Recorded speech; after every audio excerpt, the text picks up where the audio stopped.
Hello दोस्तों, स्वागत है आप सभी का आज की इस वीडियो में।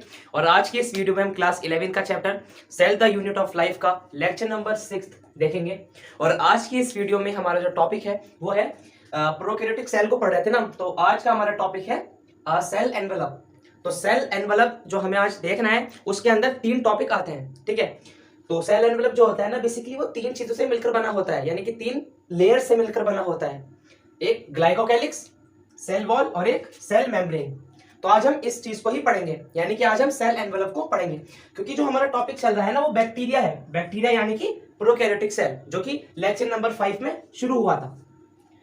ये लेक्चर जो है 5th लेक्चर का ही कंटिन्यू है। तो बैक्टीरिया हमने स्टार्ट करा था, तो बैक्टीरिया का जो टॉपिक है वो डिटेल में पढ़ना है। तो हम स्टार्ट करेंगे बैक्टीरिया, तो यहीं से करेंगे सेल एनवेलप से, क्योंकि पहला टॉपिक यही पढ़ेगा, ठीक है। फिर हम देखेंगे सेल एनवेलप के बाद जो मॉडिफिकेशन है, सेल एनवेलप में जो मॉडिफिकेशन हुई हुई है, कैसे ये फ्लैजिला है, मेसोसोम है, और भी कुछ स्ट्रक्चर्स होते हैं, फिर वो पढ़ेंगे हम। फिर राइबोसोम पढ़ेंगे, इंक्लूजन बॉडी पढ़ेंगे। ये सब हमें पढ़ना है बैक्टीरिया में, क्योंकि हमारा टॉपिक बैक्टीरिया है। अब आप कहोगे कि बैक्टीरिया क्यों पढ़ रहे हैं, एनसीईआरटी में तो दिया नहीं बैक्टीरिया के नाम से, नहीं, प्रोकैरियोटिक सेल के नाम से दिया है टॉपिक, ठीक है। और प्रोकैरियोटिक सेल में ही बैक्टीरिया को इन्होंने मेन मेंबर लिखा है, क्योंकि मेन मेंबर क्या है, बैक्टीरिया होता है। अगर आप एनसीईआरटी को ध्यान से पढ़ोगे ना, तो बैक्टीरिया को ही इन्होंने डिटेल में पढ़ाया है, ठीक है। तो आज का हमारा टॉपिक है सेल एनवेलप। अब ध्यान से सुनना जो मैं बोल रहा हूं, देखो 3 लेयर से मिलकर बना होता है सेल एनवेलप। एनवेलप का मतलब होता है लिफाफा जैसा होता है ना, लिफाफा को हिंदी में बोलते हैं लिफाफा और इंग्लिश में बोलते हैं एनवेलप। एनवेलप का क्या कार्य होता है, प्रोटेक्शन देना या कवर करना। तो ये एनवेलप जो है बैक्टीरिया की सेल को कवर करता है, जिसके अंदर 3 स्ट्रक्चर मौजूद है, ग्लाइकोकैलिक्स, सेल वॉल और सेल मेम्ब्रेन। अब ध्यान से देखो, ब्लैक मार्कर देखो, एक तो ये है, इसको बोला हमने ग्लाइकोकैलिक्स, ठीक है। एक ये है, इसको हमने बोला सेल वॉल, और एक तीसरा ये है, ये जिसको हमने बोला सेल मेम्ब्रेन। तो इन तीनों को मिला करके हम सेल एनवेलप बोलते हैं। सेल एनवेलप का कार्य क्या है, देखो ये जो तीनों लेयर होती है ना, जैसे मान लो 3 लेयर है, ऐसे मान लो, ठीक है, इस तरीके से मान लो, देखो इस तरीके से मान लो, है ना। तो ये 3 लेयर इस तरीके से मौजूद है, तो टाइटली बाउंड होती हैं ये, यानी कि टाइटली मिली होती हैं, glycocalyx, cell wall, cell membrane. अब ये तीनों मिल करके प्रोटेक्शन का कार्य करती हैं, ये भी प्रोटेक्शन, ये भी। तो मिल करके ये सिंगल यूनिट बन गई। अगर मान लो हम ध्यान से देखें तो एक यूनिट के रूप में दिख रही है, यानी कि एक लेयर है, देखो एक लेयर है। तो ये तीनों मिल करके सिंगल प्रोटेक्टिव यूनिट के रूप में कार्य करती है। डायरेक्ट एनसीईआरटी की लाइन है, ठीक है। सिंगल प्रोटेक्टिव यूनिट यानी कि एक यूनिट है, ये तीनों मिलकर के यूनिट बना लेती है। जैसे मान लो एक ये यूनिट बन गई, ये तो ये एक लेयर है, लेकिन इसके अंदर 3 लेयर मौजूद है, यानी कि ये 3 लेयर से मिलकर बनी एक लेयर है, जो कि एक यूनिट बन गई। और अगर इसका कार्य प्रोटेक्शन का है तो हम कह देंगे कि ये प्रोटेक्शन यूनिट है, और एक है तो बोल देंगे सिंगल। तो सेल एनवेलप को हम बोलते हैं कि एक लेयर होती है, एक तरीके से कवरिंग होता है, जिसको हम सिंगल प्रोटेक्टिव यूनिट के रूप में डिफाइन कर देते हैं कि it is the single protective unit. अब एक एक करके पढ़ेंगे, ये ठीक है। तो इतना देखो, पहले इतना समझे, दोबारा से रिपीट कर रहा हूं कि एक बैक्टीरिया को हमने डिटेल में पढ़ना है। प्रोकैरियोटिक सेल्स को हमने स्टार्ट करा था, उसका ही आज कंटिन्यू पार्ट है ये। तो बैक्टीरिया में सबसे पहला टॉपिक हमने पढ़ा सेल एनवेलप, क्योंकि बैक्टीरिया में देखो क्या क्या पढ़ना है हमें, ध्यान से सुनो। बैक्टीरिया में सबसे पहले हमें पढ़ना है सेल एनवेलप, फिर हमें इसका मॉडिफिकेशन पढ़ना है, इसका जेनेटिक मटेरियल पढ़ना है, इसका राइबोसोम पढ़ना है, इंक्लूजन बॉडीज पढ़नी है। इस तरीके से पूरी प्रोकैरियोटिक सेल यानी कि बैक्टीरिया कंप्लीट हो जाएगा, है ना। तो आज हम ये स्टार्ट करेंगे, ये फिर ये पढ़ेंगे, अभी फिर ये पढ़ेंगे, इसी वीडियो में तीनों को कवर कर लेंगे। शुरू करते हैं, इसको रब कर दूंगा, ठीक है। पहला जो हमारा टॉपिक है ना वो है ग्लाइकोकैलिक्स। हमारा पहला टॉपिक क्या है, ग्लाइकोकैलिक्स,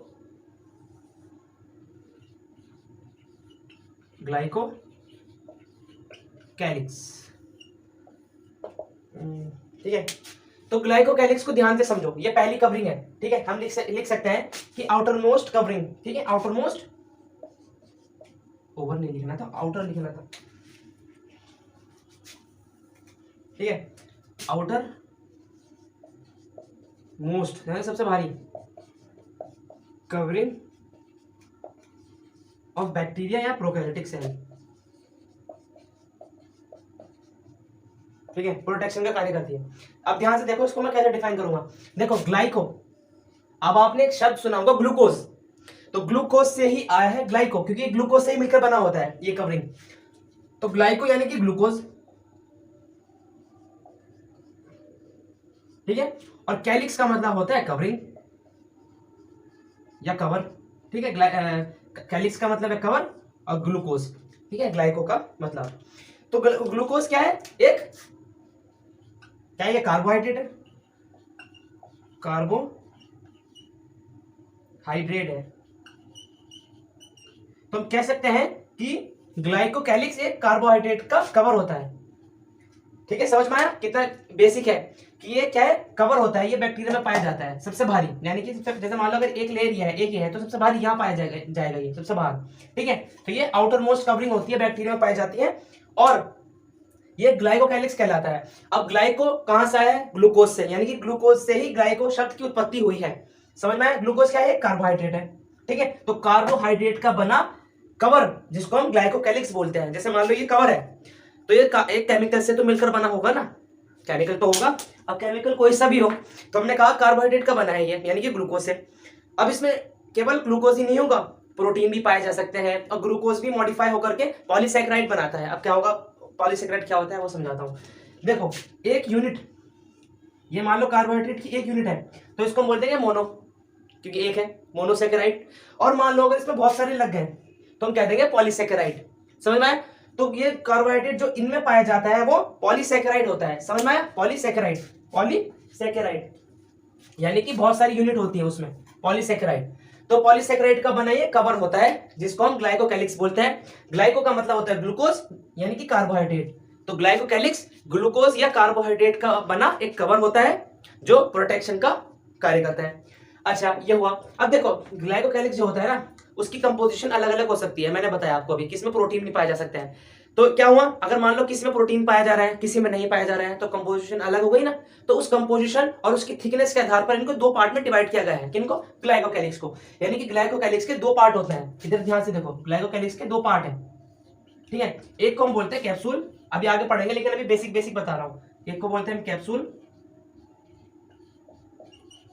ठीक है, और दूसरे को बोलते हैं slime layer, slime layer, slime layer. ठीक है, इन दोनों को ग्लाइकोकैलिक्स के अंतर्गत रखते हैं। अब कैप्सूल क्या होता है, स्लाइम लेयर क्या होता है, अभी पढ़ेंगे, लेकिन बेसिक देख लो कि ग्लाइकोकैलिक्स के दो पार्ट है, यानी कि दो कवरिंग होती है। एक को बोलते हैं कैप्सूल, एक को बोलते हैं स्लाइम लेयर। ये किसी में पाई जाती है या अलग किसी में पाई जाती है, दोनों नहीं पाई जाती है एक में समझ में, मोस्टली ये पाई जाती है। अब इसका अलग कार्य है, इसका अलग कार्य है। ये थिक होती है, टफ होती है। थिक का मतलब मोटी, टफ का मतलब अपनी जगह को नहीं छोड़ने वाली, यानी कि अगर अपनी जगह पर मौजूद हो तो नहीं हटेगी। स्लाइम लेयर जो होती है वो चिपचिपी होती है, ठीक है, स्टिकी यानी कि चिपचिपी, स्टिकी होती है और लूज होती है ये। ठीक है, अभी लिखेंगे इसके बारे में, अभी वैसे ही बता रहा हूं मैं। ठीक है, कि लूज होती है ये, लूज और स्टिकी। ठीक है, और इसको हम कह सकते हैं thick and tough, thick and tough. ये थिक होती है, मोटी होती है, यानी कि, और टफ यानी कि अपनी जगह को नहीं छोड़ने वाली। ये लूज होती है, लूज हो सकती है, स्टिकी यानी कि चिपचिपी। अब ये चिपचिपी क्यों होती है, क्योंकि जिन बैक्टीरिया में ये लेयर पाई जाएगी ना, उनमें पानी की कमी को पूरी करने के लिए पाई जाएगी ये। ठीक है, अब मान लो किसी के अंदर पानी की कमी हो रही है, यानी कि बैक्टीरिया में पानी की कमी है, पानी की कमी को रोकने के लिए या पानी की कमी को पूरी करने के लिए स्लाइम लेयर पाई जाती है।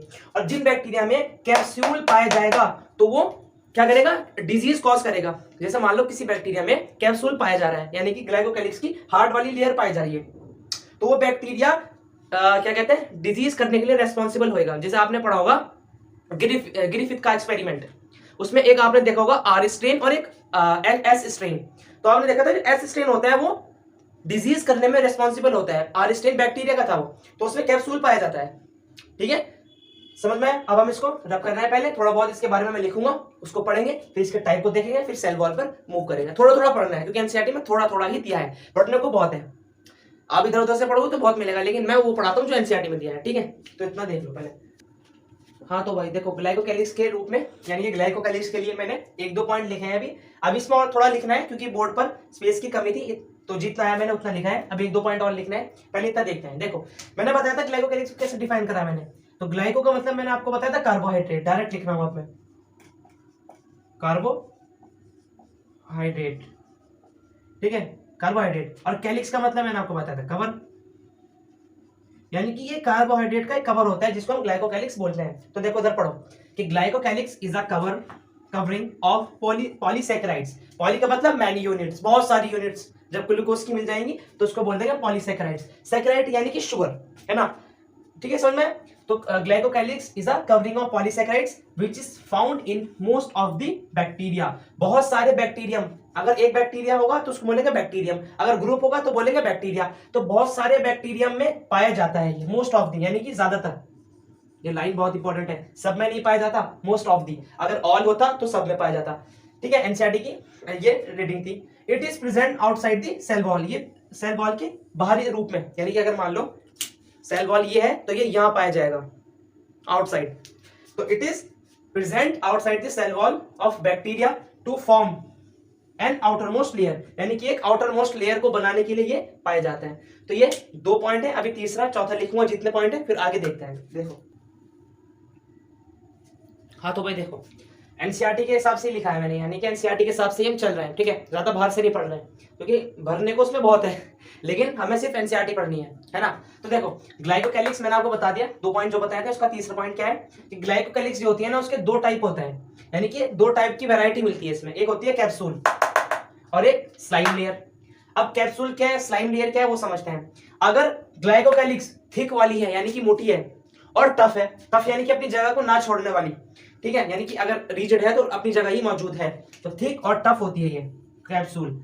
अगर ग्लाइकोकैलिक्स थिक और टफ है तो उसको बोल देंगे हम कैप्सूल। और अगर लूज है ना, और स्टिकी है यानी कि चिपचिपी, क्योंकि इसमें पानी मौजूद होगा, ठीक है, और बहुत केमिकल होंगे जो चिपचिपा बनाते हैं इसको, उसको बोलते हैं स्लाइम लेयर यानी कि लूज वाली। समझ में आया? अब एक पॉइंट है जो याद करने वाला है हमें, ये 2 लेयर होती है, हमने लिख दिया जितना लिखना था, जितना एनसीईआरटी में है, समझ लो इसको। ठीक है, अब एक पॉइंट है जो बहुत ही इंपॉर्टेंट है, वो है कि ग्लाइकोकैलिक्स लेयर, जो ग्लाइकोकैलिक्स लेयर होती है ना, उसमें से भी कौन सी वाली, स्लाइम लेयर वाली। वो स्लाइम लेयर बचाती है बैक्टीरिया को डेसिकेशन से। अब डेसिकेशन का मतलब क्या है, पानी की कमी होना। अगर किसी बैक्टीरिया में पानी की कमी हो रही है ना, तो उसको पूरा करने के लिए एक लेयर पाई जाती है जिसको हम स्लाइम लेयर कहते हैं। ठीक है, यानी कि ग्लाइकोकैलिक्स। तो ग्लाइकोकैलिक्स की वाली वैरायटी पानी की कमी से बचाती है बैक्टीरिया को। आया समझ में? ये पॉइंट हमें याद करना था। और ये आप लिख सकते हो कि जो कैप्सूल होता है वो इन्फेक्शन के लिए रेस्पॉन्सिबल होता है या डिजीज कॉजिंग एबिलिटी रखता है। ये आप लिख सकते हो कि कैप्सूल इज द रेस्पॉन्सिबल, लिख दो डिजीज कॉजिंग एबिलिटी, यहां लिख लो कि हैव डिजीज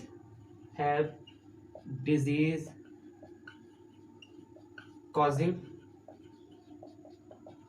एबिलिटी। ठीक है, आर स्ट्रेन, एस स्ट्रेन लिख सकते हो, एस स्ट्रेन में पाया जाता है ये। एस स्ट्रेन का बैक्टीरिया होता है, एस का मतलब होता है स्मूथ और आर का होता है रफ, तो ये एस स्ट्रेन में पाया जाता है। ठीक है, इस पर कंफर्म कर लेना, शायद आर में या एस में होगा। ठीक है, अगर इसमें कोई डाउट होगा तो मैं कमेंट सेक्शन में लिख दूंगा। ठीक है, क्योंकि दिमाग से निकल रहा है मेरे, ठीक है, निकल जाता है कभी कभी। तो कैप्सूल जो होता है ना, वो ठीक होता है, टफ होता है, और डिजीज कॉजिंग एबिलिटी को रखता है। ठीक है, डिजीज कॉजिंग एबिलिटी को रखता है, डिजीज कर सकता है वो। अगर कैप्सूल किसी बैक्टीरिया में पाया जा रहा है ना, तो वो डिजीज कर सकता है। ठीक है, समझ में आया? और इतना ही हमें इसमें पढ़ना था ग्लाइकोकैलिक्स में। अब हम आगे पढ़ेंगे सेल वॉल पर। हाँ तो जी देखो, हमारा ना ग्लाइकोकैलिक्स वाला तो कंप्लीट हुआ, यानी कि एक लेयर तो हमारी हो गई। अब दूसरी लेयर हम देखते हैं सेल वॉल। ठीक है, ग्लाइकोकैलिक्स में क्या पढ़ा हमने, एक दफे रिवाइज कर लो, एक बार रिवाइज कर लोगे तो रिपीट हो जाएगा, यानी कि दिमाग में रहेगा। ठीक है, glycocalyx it is the outer most layer which is found in some bacteria, कुछ यानी कि मोस्ट ऑफ द, सॉरी सब नहीं, मोस्ट ऑफ द बैक्टीरिया में पाया जाता है, ये ज्यादातर बैक्टीरिया में पाया जाता है। पहला पॉइंट, आउटर मोस्ट कवरिंग है ये। दूसरा पॉइंट, तीसरा पॉइंट ये है कि ये क्या कहते हैं, ये 2 टाइप का होता है ना, 2 टाइप का, एक कैप्सूल एक स्लाइम लेयर। ठीक है, और हमने ये भी बताया कि जो ग्लाइकोकैलिक्स होती है वो कार्बोहाइड्रेट का कवर है, यानी कि अगर कार्बोहाइड्रेट, बहुत सारे carbohydrate glucose glucose glucose glucose मिलते मिलते एक कवर बना ले और वो बैक्टीरिया के ऊपर आगे चिपक जाए, तो उसको बोलते हैं ये कवर है, जिसको बोलते हैं ग्लाइकोकैलिक्स। 2 प्रकार का होता है, कैप्सूल और स्लाइम लेयर। स्लाइम लेयर जो होती है वो लूज होती है और स्टिकी होती है, चिपचिपी, क्योंकि वो डेसिकेशन से बचाती है, यानी कि पानी की कमी को दूर करती है। और जो कैप्सूल होती है, कैप्सूल जो होती है लेयर, वो डिजीज के लिए रेस्पॉन्सिबल होता है। अगर किसी बैक्टीरिया में पाई जा रही है ना कैप्सूल, तो वो डिजीज कर सकता है। इतना हमने पढ़ा। आज हम देखते हैं दूसरा टॉपिक हमारा सेल वॉल। थोड़ा थोड़ा ही पढ़ना है क्योंकि सेल वॉल को हमें डिटेल में पढ़ना है यूकैरियोटिक सेल में, सेल वॉल। और देखो ये है ना सेल वॉल वगैरह वगैरह, ये हमें सिर्फ बेसिक ही पढ़ना है। इसके जो केमिकल्स वगैरह होते हैं ना, वो हमें बायोमोलिक्यूल्स में पढ़ना है कि बायोमोलिक्यूल्स में पॉलीसेकेराइड, ग्लूकोज क्या होता है, ये सब वहां पढ़ना है। सिर्फ हमें नाम याद रखना है कि किसकी बनी होती है। तो ध्यान देना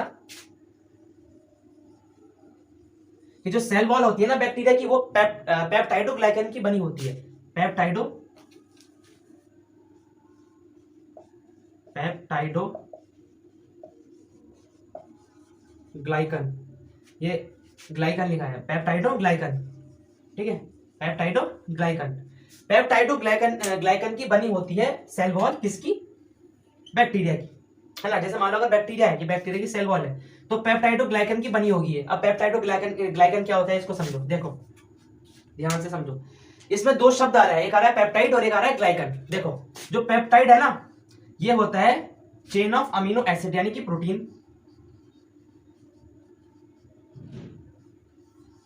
ठीक। और ग्लाइकन का मतलब है ग्लूकोज, यानी कि फिर से कार्बोहाइड्रेट,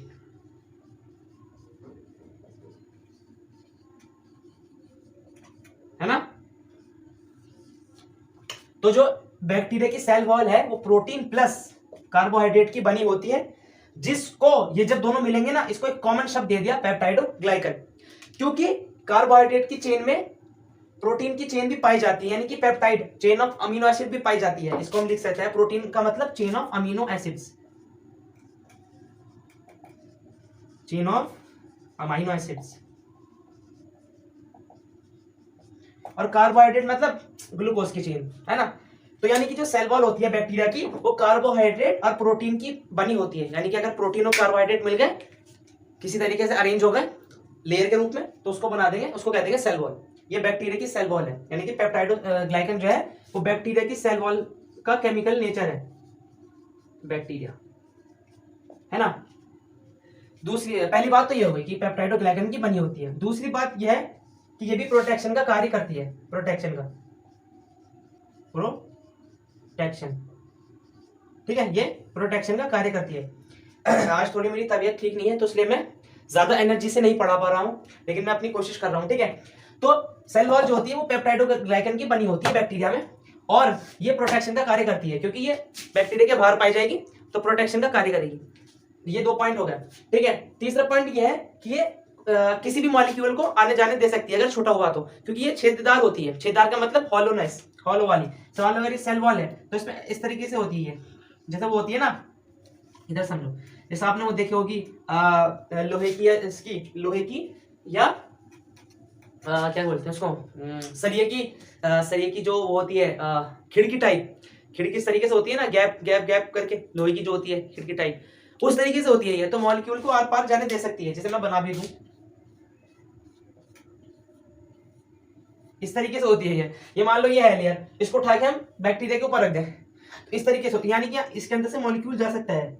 अरे समझे, प्लेन में देखो, इसको इमेजिन करो, जैसे मान लो ये प्लेन है, इस तरीके से है ये, तो इसके अंदर से मॉलिक्यूल जा सकते हैं, ठीक है। कुछ जा सकते हैं, कुछ नहीं जा सकते, जो बड़े होंगे वो नहीं जा सकते, ठीक है। समझ में आया। तो ये प्रोटेक्शन का कार्य करती है, इतना हमें इसमें देखना था। जो भी है इसमें और थोड़ा बहुत लिख दूं, बाकी इसको कवर करके फिर सेल मेम्ब्रेन पर बढ़ेंगे, ठीक है। हाँ तो देखो भाई, ये सेल वॉल में जो इंपॉर्टेंट पॉइंट्स थे, यानी कि जो एनसीईआरटी रिलेटेड है, वही मैंने लिख दिया। देखो पहले देखो कि जो सेल वॉल होती है वो रिजिड होती है, ठीक है, रिजिड, और प्रोटेक्टिव लेयर है, जो मैंने बता दिया, यानी कि प्रोटेक्शन का कार्य करती है। दूसरा पॉइंट ये ना, शेप ऑफ सेल भी डिटरमाइन करती है, it is determines shape of the cell, कि सेल का शेप कैसा होएगा, सेल जो है किस आकार की होगी और किस शेप की होगी। अगर मान लो सेल इस तरीके की है, तो वो उसकी सेल वॉल की वजह से ही है, और मान लो अगर सेल इस तरीके की है, इस शेप की है, तो वो उसके सेल वॉल की वजह से ही है। तो जिस तरीके का सेल वॉल का शेप होगा वही सेल का होगा, क्योंकि वो रिजिड होती है, ठोस होती है, ठोस यानी कि इन द सेंस रिजिड, सही है, सॉलिड, रिजिड, सॉलिड, ठीक है, थिक, टफ, कुछ भी बोल लो, ठीक है। ये शेप भी डिटरमाइंस करती है और प्रोवाइड करती है स्ट्रक्चरल सपोर्ट, यानी कि ये अगर सेल वॉल सेल वॉल अगर सेल में पाई जाएगी तो प्रोटेक्शन का कार्य करती है, सपोर्ट प्रोवाइड करती है, स्ट्रक्चरल सपोर्ट, यानी कि सेल में अगर सेल है और उसमें स्ट्रक्चर पाया जा रहा है और वो स्ट्रक्चर सपोर्ट का कार्य कर रहा है, तो हम बोल देंगे स्ट्रक्चरल सपोर्ट प्रोवाइड करती है सेल का, स्ट्रक्चरल सपोर्ट, यानी कि सेल अगर उसको आगे कुछ चीज लगी तो उसको स्ट्रक्चर ही बचाएगी, यानी कि बाहर पाई जाएगी, चोट वोट नहीं लगने देगी, लगी भी तो सेल वॉल पर लगेगी, यानी कि सपोर्ट का प्रोवाइड करती है। चौथा पॉइंट जो कि बहुत इंपॉर्टेंट है और एनसीईआरटी में लिखा हुआ है, ये सब एनसीईआरटी में लिखे हैं, ठीक है, कि ये prevent from the collapsing and bursting cell. अगर सेल को ये बचाता है कोलैप्सिंग से और ब्रस्टिंग से। बस्टिंग का मतलब होता है फटना और कोलैप्सिंग का मतलब होता है सिकुड़ना। जैसे मान लो कोई सेल वो सिकुड़ रही है तो उस सिकुड़न को रोकेगा सेल वॉल। और अगर कोई सेल फट रही है, मान लो किसी सेल में पानी भर गया तो पानी क्या होगा, प्रेशर मारेगा सेल वॉल पर। जैसे मान लो सेल है तो इस पर प्रेशर मारेगा इधर इधर इधर, तो उसको बोलेंगे बर्स्टिंग यानी कि फटना, बर्स्टिंग बर्स्टिंग। तो ऑस्मोटिक बर्स्टिंग से बचाता है सेल वॉल। तो प्रिवेंट फ्रॉम दी यानी कि बचाता है कोलैप्सिंग यानी कि सिकुड़ना। अगर ये इधर को होगी नीचे को ऐसे सिकुड़ेगी तो उसको कहते हैं कोलैप्सिंग। तो कोलैप्सिंग से बचाती है और बर्स्टिंग से बचाती है। और इसका जो केमिकल होता है वो पेप्टाइडोग्लाइकन होता है, यानी कि पेप्टाइडोग्लाइकन की बनी होती है बैक्टीरिया की सेल वॉल। आया समझ में? इतना ही मैं पढ़ना था। अब हम देखेंगे सेल मेम्ब्रेन, क्योंकि थोड़ा बहुत ही है बस। अब फिर ये टॉपिक कंप्लीट हो जाएगा, फिर अगली वीडियो को हम देखेंगे जो कि होगा टॉपिक, ठीक है। इतना देख लो।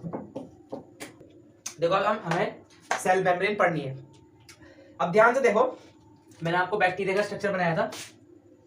ये होगी ग्लाइकोकैलिक्स, बाहर की लेयर, ये होगी सेल वॉल, और इसके नीचे पाई जाती है सेल मेम्ब्रेन। इस तरीके से जो ऐसे करके वो स्ट्रक्चर बना लेती है मीसोसोमा जो है। इस तरीके से ओरिएंटेशन होता है। तो अब हमें इस लेयर को पढ़ना है, ठीक है। ध्यान से देखो, इसको मैं रब कर दूं पहले, ठीक है।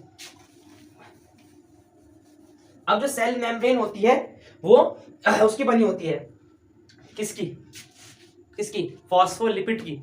तो ये फॉस्फोलिपिड मॉलिक्यूल की बनी होती है। तो मेड अप ऑफ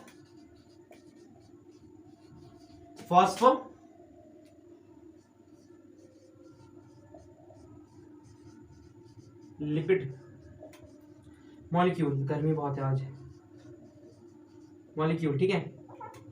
तो ये फॉस्फोलिपिड मॉलिक्यूल की बनी होती है। अब फॉस्फोलिपिड मॉलिक्यूल क्या होता है इसको समझो। देखो जैसे मान लो ये फॉस्फोलिपिड मॉलिक्यूल है, देखो ये फॉस्फोलिपिड मॉलिक्यूल का सिर है यानी कि हेड, और ये फॉस्फोलिपिड मॉलिक्यूल का टेल है यानी कि पैर।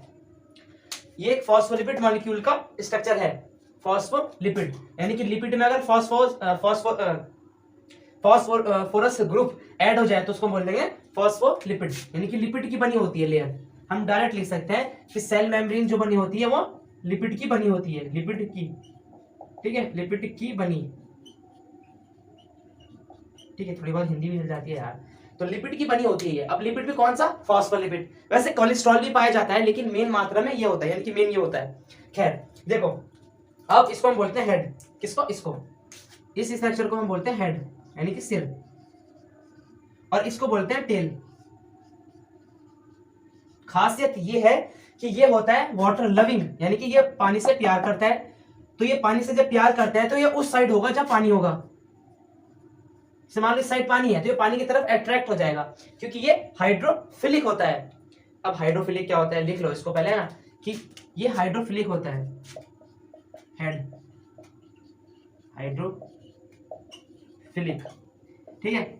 इस शब्द से ही इंस्पायर होकर मैंने अपने चैनल का नाम रखा है, ठीक है। और टेल जो होती है वो हाइड्रोफोबिक होती है। आज मार्कर को क्या हुआ, हाइड्रोफोबिक,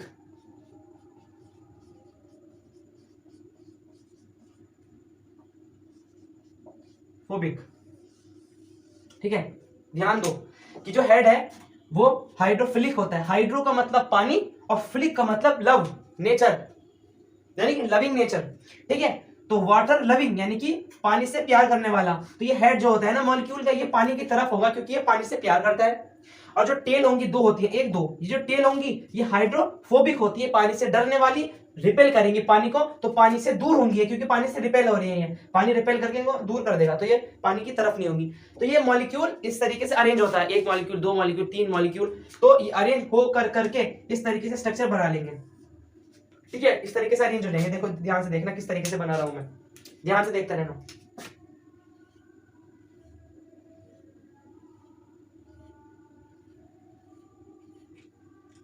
ध्यान से देखो,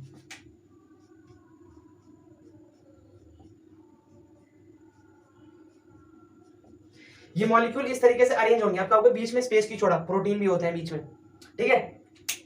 इस तरीके से अरेंज होंगे, एक मॉलिक्यूल ऊपर एक मॉलिक्यूल नीचे, और दोनों मॉलिक्यूल इस तरीके से अरेंज होंगे कि मिलकर के एक लेयर बन जाएगी। इस तरीके से एक लेयर बन गई, ये एक लेयर ही है, एक लेयर ही है ये, ठीक है, एक लेयर ही है। मान लो ये लेयर है, ये लेयर है ना, थोड़ी तबीयत ठीक नहीं है, ठीक है। तो ये जो लेयर है ये उसकी बनी है, फॉस्फोलिपिड की बनी है। तो यहाँ भी फॉस्फोलिपिड, ऊपर भी फॉस्फोलिपिड, मिलकर के एक लेयर बना ली, उस लेयर को बोला सेल मेम्ब्रेन, ठीक है। तो सेल मेम्ब्रेन जो होगी वो फॉस्फोलिपिड की बनी होगी। अब जो पॉइंट्स है इसमें मैं लिख देता हूँ, फिर इस टॉपिक को जल्दी से फिनिश करते हैं, ठीक है। हाँ तो भाई देखो, सेल मेम्ब्रेन में जो भी लिखना था वो हमने लिख लिया। देखो सेल मेम्ब्रेन जो होती है वो सभी प्रकार की लिविंग सेल्स में पाई जाती है, जितनी भी लिविंग सेल्स हैं, बैक्टीरिया हो, ठीक है, फंजाई हो, कोई भी सेल हो, लेकिन लिविंग होनी चाहिए, शर्त ये है, क्योंकि ये स्ट्रक्चर लिविंग होता है, जो कि ट्रांसपोर्टेशन का कार्य करता है। ट्रांसपोर्टेशन किसका? गैस का, आयनों का, मॉलिक्यूल्स का, ठीक है, पोलर हो या नॉन पोलर हो, चार्ज हो या अनचार्ज हो, सब प्रकार के मॉलिक्यूल को ये ट्रांसफर करती है सेल मेम्ब्रेन, आने देती है। मान लो सेल मेम्ब्रेन है और कोई मॉलिक्यूल बाहर यहाँ है और उसको अंदर आना है सेल में, तो सेल सेलेक्ट करेगी कि आना है या नहीं आना है। मान लो सेल ने सेलेक्ट कर लिया कि इस मॉलिक्यूल को अंदर लाना है, तो वो आ गया अंदर, तो हम बोल देंगे कि ये सेलेक्टिव परमेबल है, सेलेक्ट करके ही आने देती है अपने अंदर, सेल के अंदर, इसलिए हमने बोला selective permeable in nature, select करके ही आने देती है अपने आसपास, आर पार। परमेबल का मतलब होता है अपने आर पार आने देना। तो अब अगर अपने आर पार आने देनी है सभी को तो बोल देंगे सेमी परमेबल या परमेबल, और अगर सेलेक्ट करके आने दे रही है तो बोल देंगे सेलेक्टिव परमेबल। ट्रांसपोर्टेशन गैसों का, आयनों का। It can interact with the outside world, बात सेम ही है। मान लो कोई मॉलिक्यूल है वो अंदर आया और कोई मॉलिक्यूल है वो बाहर चला गया सेल के, तो हमें देखने से ये लगेगा ना कि जो सेल है वो वर्ल्ड के साथ इंटरैक्ट कर रही है, यानी कि वर्ल्ड क्या मतलब सेल के बाहर जो भी है वर्ल्ड ही है। कोई चीज सेल के बाहर जा रही है, कुछ अंदर आ रही है, तो हमें लग रहा है कि कुछ ना कुछ चल रहा है, यानी कि इंटरैक्ट हो रहा है। सेल का इंटरेक्शन का मतलब क्या होता है? सेल का इंटरेक्शन का मतलब होता है ट्रांसपोर्टेशन होना। हमारे इंटरेक्शन का मतलब क्या है? मैं किसी से बात कर रहा हूँ, ठीक है, कन्वर्सेशन कर रहा हूँ। तो सेल मेम्ब्रेन का कन्वर्सेशन क्या है? वो इंटरैक्ट करती है वर्ल्ड से in the form of transportation. अगर सेल मेम्ब्रेन ट्रांसपोर्टेशन का कार्य कर रही है तो हम बोल देंगे कि वो इंटरैक्ट कर रही है आउटसाइड द वर्ल्ड से, ठीक है। इसका स्ट्रक्चर जो होता है और जो फंक्शन होता है वो सेम होता है दोनों सेल में, प्रोकैरियोटिक में भी और यूकैरियोटिक में भी। तो यूकैरियोटिक ले लो या प्रोकैरियोटिक ले लो, सेम मिलेगी सेल मेम्ब्रेन, सब में सेम मिलती है। तो similar in function, in structure and structure in both prokaryotic and eukaryotic, यानी कि सभी प्रकार के सेल में स्ट्रक्चर और फंक्शन के हिसाब से सेल मेम्ब्रेन जो होती है वो सेम होती है। तो इतना हमें देखना था आज के लेक्चर में। सेल मेम्ब्रेन भी पूरी हुई, यानी कि हमारा सेल एनवेलप का टॉपिक कंप्लीट हुआ। सेल एनवेलप 3 लेयर से मिलकर बना होता है, जो तीनों की 3 लेयर टाइटली बाउंड होती हैं और सिंगल प्रोटेक्शन यूनिट के रूप में कार्य करती हैं। पहला था ग्लाइकोकैलिक्स, जो ग्लूकोज की बनी लेयर होती है, कार्बोहाइड्रेट की बनी लेयर होती है। तीसरा था सेल मेम्ब्रेन, जो पेप्टाइडोग्लाइकन की बनी होती है। फिर दूसरा होती है लेयर जो सेल वॉल होती है, जो पेप्टाइडोग्लाइकन की बनी होती है। तीसरी होती है सेल मेम्ब्रेन, जो किसकी बनी होती है? सेल मेम्ब्रेन फॉस्फोलिपिड मॉलिक्यूल की और कोलेस्ट्रॉल की, लेकिन मेन जो होता है फॉस्फोलिपिड होता है, इसलिए उसको ही हम काउंट करते हैं। और जो लेयर होती है प्रोटेक्शन का कार्य करती है सेल वॉल, प्रोटेक्शन का कार्य करती है ग्लाइकोकैलिक्स, और ये ट्रांसपोर्टेशन का कार्य करती है वैसे तो, लेकिन प्रोटेक्शन में भी यूज आती है क्योंकि ये 3 लेयर बना लेती है, तीन करके हमने इसका देख लिया, ठीक है। सेलेक्टिव परमेबल होती है ये, और सेल वॉल शेप प्रोवाइड करती है और स्ट्रक्चरल सपोर्ट प्रोवाइड करती है। आज की वीडियो में सिर्फ इतना ही था। थोड़ी तबीयत ठीक नहीं लग रही थी मुझे, और थी भी नहीं तो, लेकिन वीडियो बनानी थी तो वीडियो बनाई मैंने। लेकिन अगर कोई भी डाउट रहा होगा, क्योंकि समझाने में तो कोई मैंने कमी छोड़ी नहीं है, लेकिन तभी अगर कोई डाउट आया है तो कमेंट सेक्शन में जरूर पूछ सकते हो, मैं डाउट का आंसर करूंगा, ठीक है। मिल जाएगा वीडियो में, ओके बाय।